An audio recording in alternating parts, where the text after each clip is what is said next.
Alright, this is a part 2 video in the only one field theory series of videos. I thought I'd just go over some of the alternative theory, the big concepts that people think have been proven by volumes of evidence, and just point out that no, they really haven't been thought through very thoroughly, in the sense that they have lots of problems as logical explanations, in that they're just not. They're neither simple explanations, complete, or consistent. So we start with bent space-time. Yeah.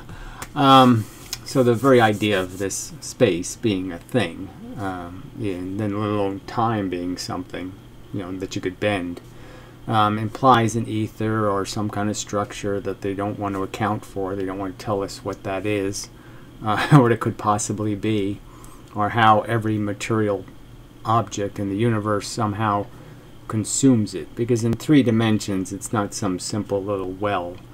In 3 dimensions, it's a convergence. It's an anti-divergence, as the physicists say, for whatever reason. It seems to just evade the word convergence, which implies it could be something from the outside. But clearly there's no accounting for it. There's just some notion that everything just consumes this stuff that the matter is somehow floating in, and that when you consume it, the matter obeys the fact that you consumed some amount of this soup, and the croutons are flowing into the the consuming hole. It's just not a very elaborate or grown-up, sophisticated, complex enough explanation. It's so simplistic and has no mechanisms, and just basically isn't any better than, to quote Einstein's own words, it just sounds like spooky action at a distance. Somehow the sun spookily acts on the earth and obliges it to fall towards it in 3 dimensions. Again, it just doesn't work in 3 dimensions as a falling mechanism or a well or any of that. It's clearly a sucking sound that everything's making as it slurps up something to pull everything towards it. So anyway, there's no evidence that space is a substance, and there's no evidence that time is a dimension. Time is just what you get when you move somewhere at a distance slower than instantaneously. So as long as there's something in the universe moving slower than instantaneously, you have the thing called time, not a dimension. So next on the list, could say, is the idea that it's push versus pull. Push is so much simpler an idea that you get exactly the same shape. So if you think about pushing a bunch of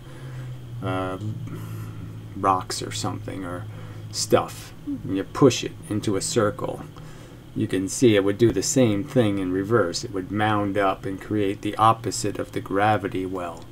It's exactly the same ratios, the same proportions. It duplicates the inverse square law. So imagining an external force pushing evenly does exactly the same thing in terms of it fits the evidence. It duplicates the force.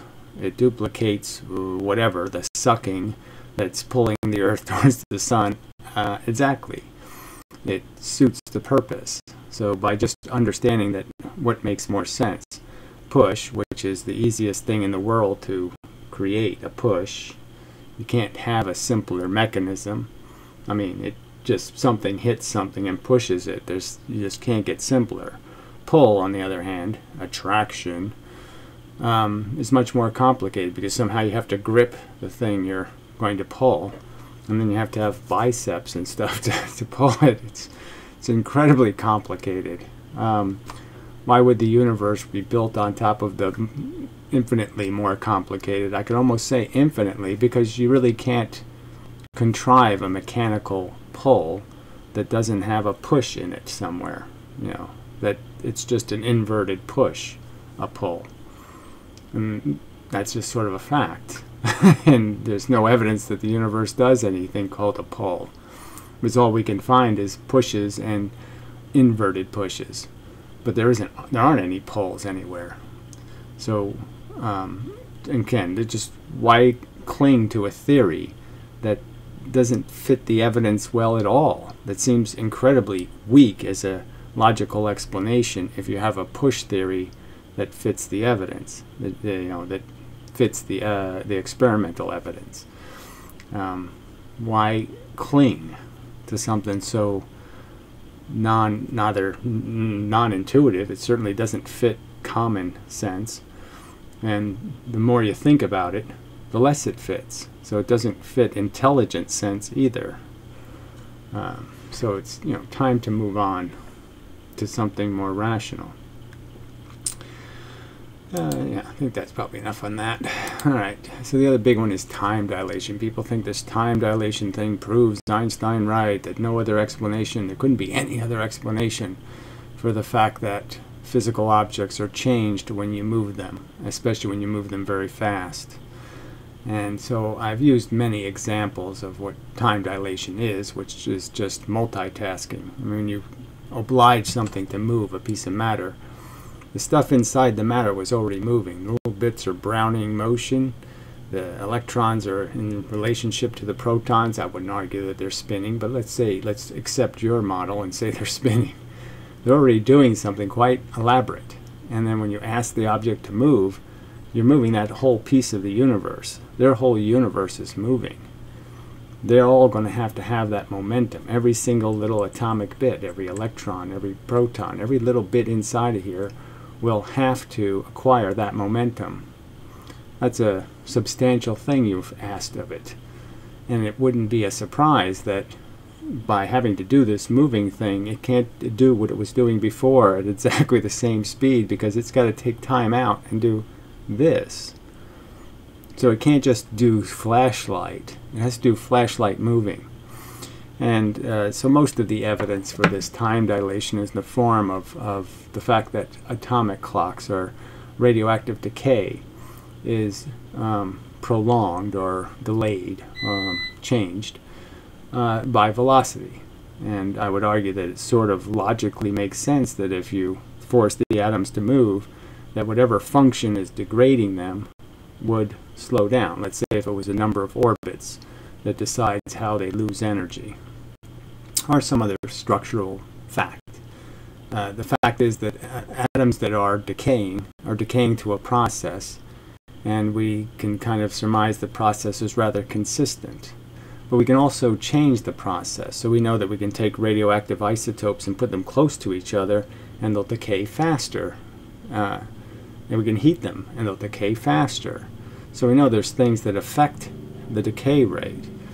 And it just makes sense to say one of the things that would affect decay rate is velocity, and that velocity would affect it in this beneficial way, in that it would give it longer life. Because let's say there are orbits. The orbits would be stretched and take longer. If you're moving, it stretches your orbits. And so that's more distance. That means it takes longer. That means if 10 orbits is when you're going to decay, you're not going to decay in 10 orbits. Because of the fact that you've stretched the orbits, and therefore it'll take longer to make a complete orbit. So there's perfectly rational explanations for the evidence that exists. A tiny, again, amount of evidence, not of volumes and volumes of evidence, just a tiny bit for this whole elaborate structure that says somehow time is a dimension, that somehow you can bend it, and there's no evidence you can do any of that stuff, that there's any access to the past or to the future, that these are actual places somewhere. All of that is a fantasy story. Again, intuitive to who? A 5-year-old with a vivid imagination? And then when you logically think through it, the implications of it, it doesn't make any sense for there to be matter someplace else that's in some other time. That the past is somewhere lingering somewhere, and you can go visit it. or the futures out there pretending to already exist when it hasn't happened yet. It's you know, and so all this confidence and all this, you know, resiliency to any alternative explanation for a notion that just doesn't make much sense unless you're going to draw it in crayon. You know. So anyway, moving on. All right, atomic structure. So you know, there's only tiny amounts of evidence that give us much insight into what an atom actually looks like. So there's some evidence that the nucleus is small because it's hard to hit. You know, but then there's alternative evidence, contrary to what Einstein anticipated. He was surprised that you were able to hit nucleuses with neutrons and create chain reactions. So they're more hittable than he thought, at first anyway.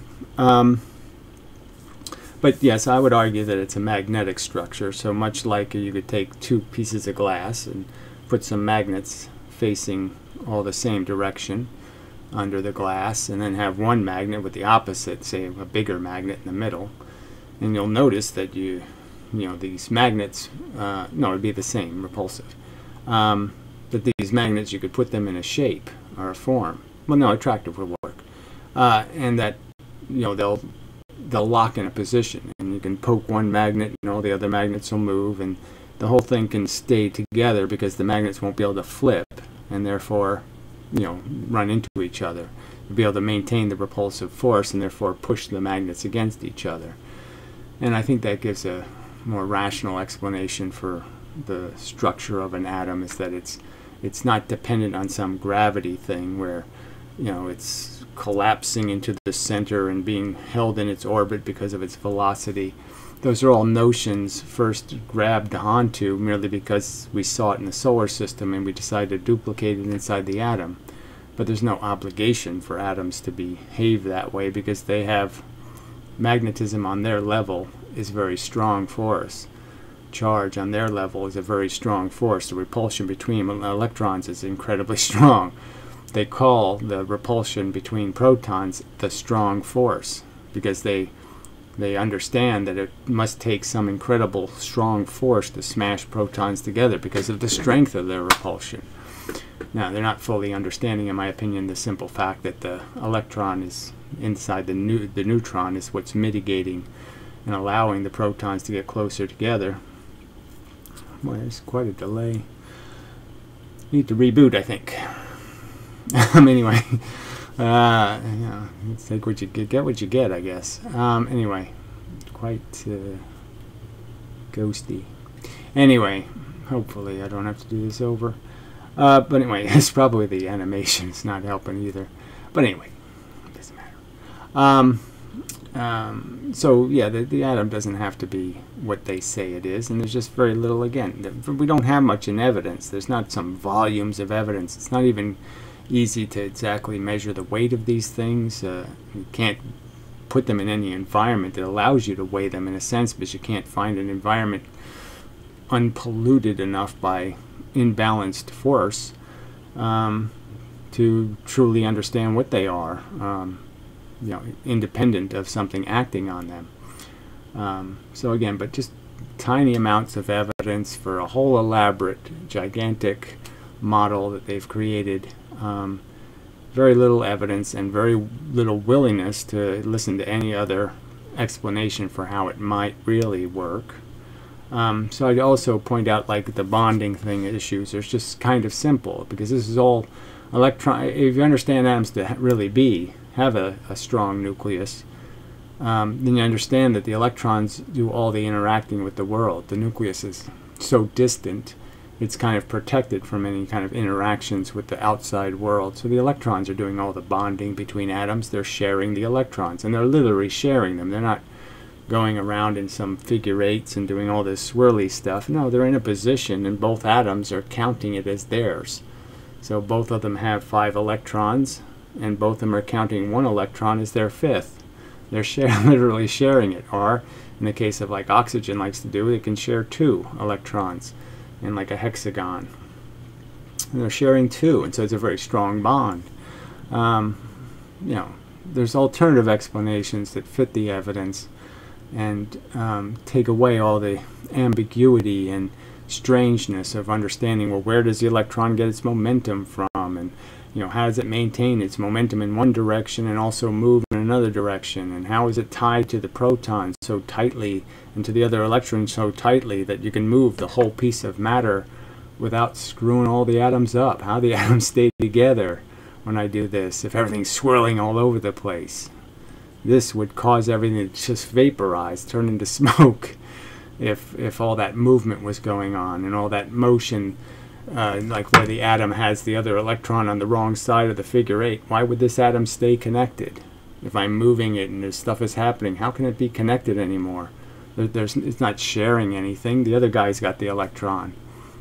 You know, it's all the way across the universe as far as he's concerned. How can that bond two atoms together? I mean, again, it's just another thing where they grab onto a simple idea, you know, the kid might do. Solar system, spinny stuff, atom, spinny stuff. Okay, a kid might fall for that.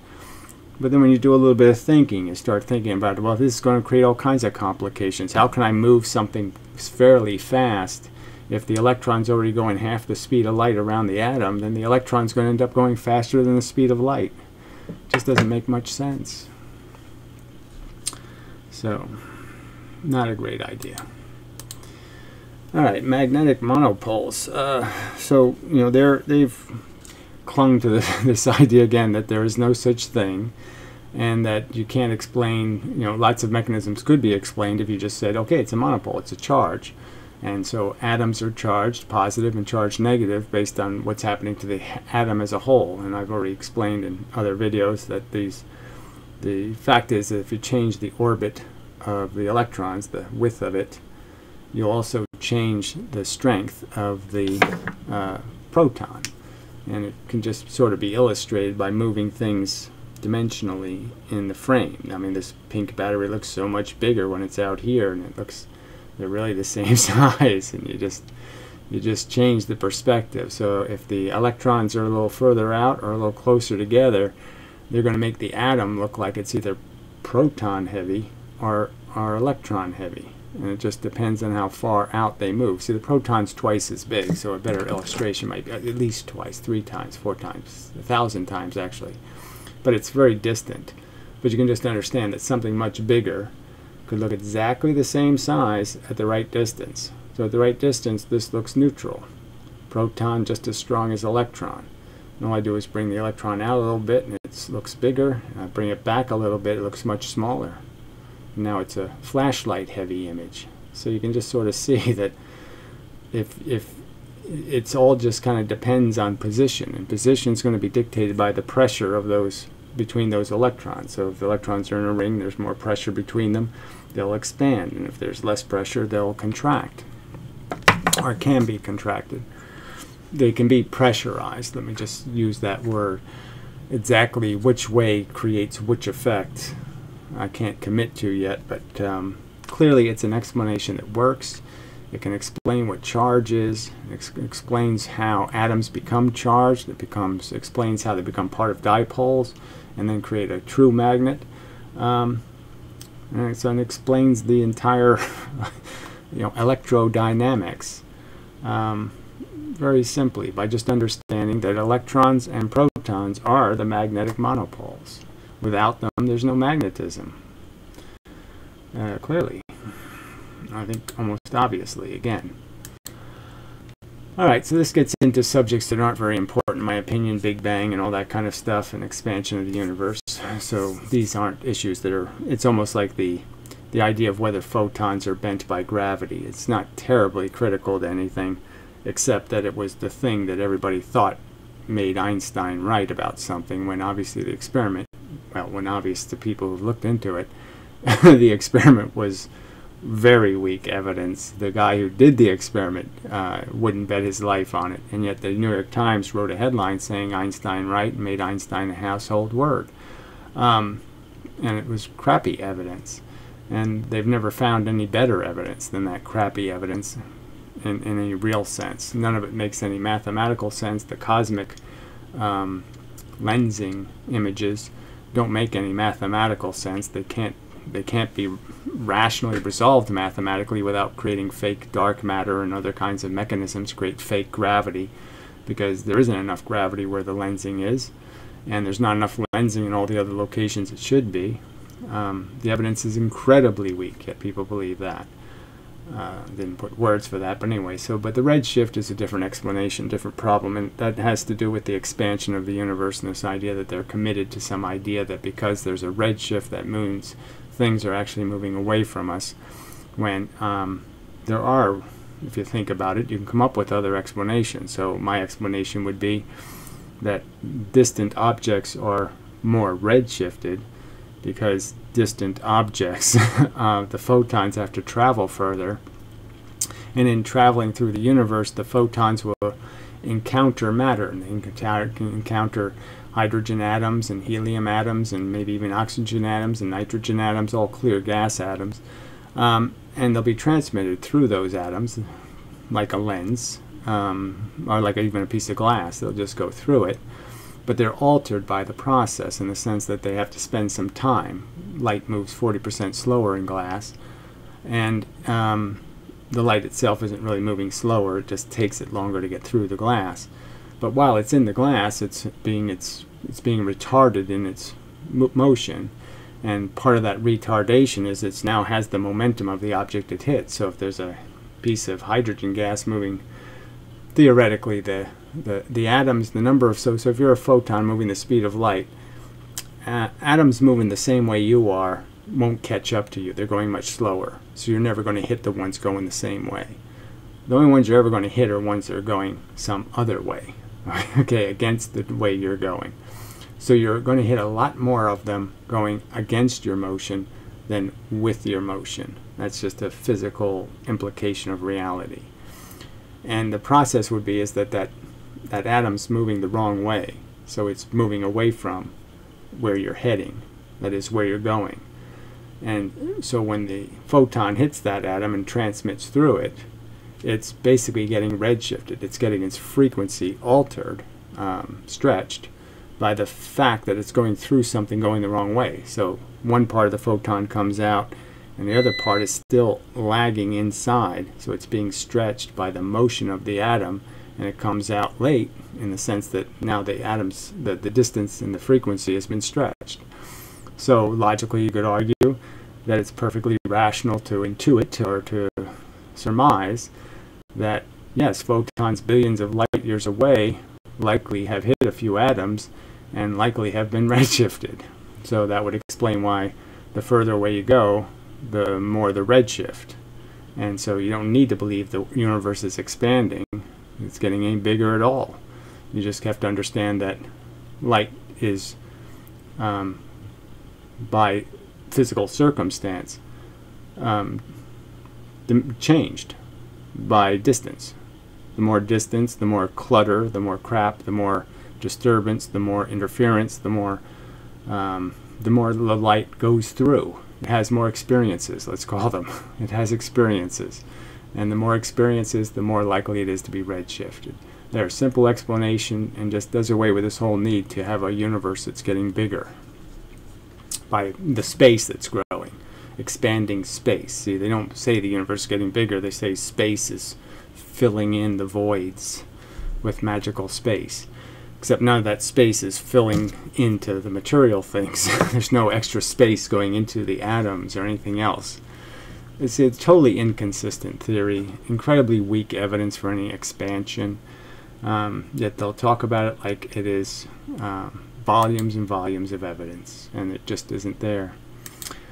Alright, so a subject that most people don't talk about, but the idea that gravity could have been variable over the history of the universe. That is, it could have been stronger 10 billion years ago than it is today, and then it could get much weaker than it is now, and then get stronger, and that it varies in the fact that by what I would say is the simple logical way to look at it is that the matter bits are traps. They're trapping force. The force between the electrons is energy, like gravity. And that energy is now trapped in matter, trapped between electrons. they're close together. They were compressed inside of a sun and created into an atom, and that's like a little battery. So every atom's like a little battery. It's holding energy. And as the universe does that, condenses all the matter into little hard clumps, it's essentially using up the energy in the field. So now the field energy is getting weaker and weaker as it makes more and more solid things, little things, clumpy things. And eventually the pressure on the inside will be greater than the pressure on the outside, and everything will start expanding. Now there's a little bit of evidence for that in the sense that quasars are embryonic galaxies, are always very far away, very deep into the past, and they're very small and have, you know, more energy than the big galaxies in a much smaller container, indicating that somehow maybe gravity was stronger back then, and that galaxies, unlike what they look like they're swirling into something, they're really falling apart. They're swirling out. Okay, their matter is losing its pressure. They're depressurizing, and as they depressurize, eventually that the radiation that comes out of these galaxies is going to become part of the field radiation, and eventually increase the gravity again, and then push them back together. And that could be what the universe does over and over and over and over again. Is the pendulum swings. Gravity gets high, that is, the force is free, lots of free force, not too much compressed force. Then it goes the other way around. Lots of compressed force, not too much free force, and just goes back and forth between those extremes. And it's, in my opinion, a perfectly viable explanation for much of what we see in the universe. So anyway, I think that's enough of just nailing these basic subjects that people think are so solid, and there's so much evidence. There really isn't. If you go really look at the evidence, it's really, really thin, weak, fragile, delicate, barely visible as evidence, barely an indication of. Nothing, no x-rays, no geological record, no DNA evidence, no fingerprint, very weak evidence, barely circumstantial. You know, you're about the right height and weight, and that's about it. Guilty. And that's what they've done. They've taken something that's just so thin on evidence, and they want it to be guilty. They want it to be the truth, I guess. Frankly, I just can't understand it, just because I never have understood it. The explanations provided by physics never made any sense to me, and I always believe there's probably a better explanation. And you know, and now that I'm mature enough to analyze the evidence and understand it, I can see the flaws and the weakness, and that this parade, you know, should have never been formed.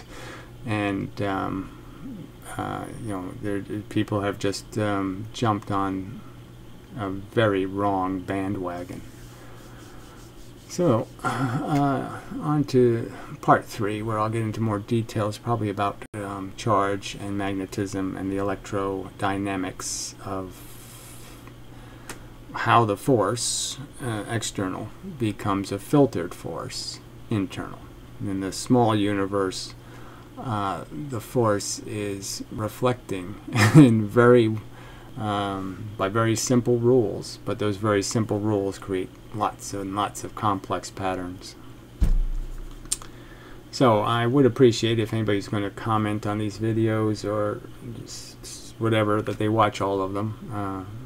Part 2 isn't any good without part 1, in my opinion, and part 3 certainly won't be any good without part 1. This will probably be the least important of the videos, but this is the one that gets to the fact that the existing theory is not solid. It is not some unassailable, broadly proven, blah, blah, blah. None of that has happened. Relativity theories and quantum mechanics are not the most proven theories in the history of mankind. Not even close, and it's exactly the opposite. They're the most unproven theories. Almost less evidence than there is for Jehovah. There's more evidence that Jesus existed than there is evidence that time is a dimension. Anyway, till the next time and such.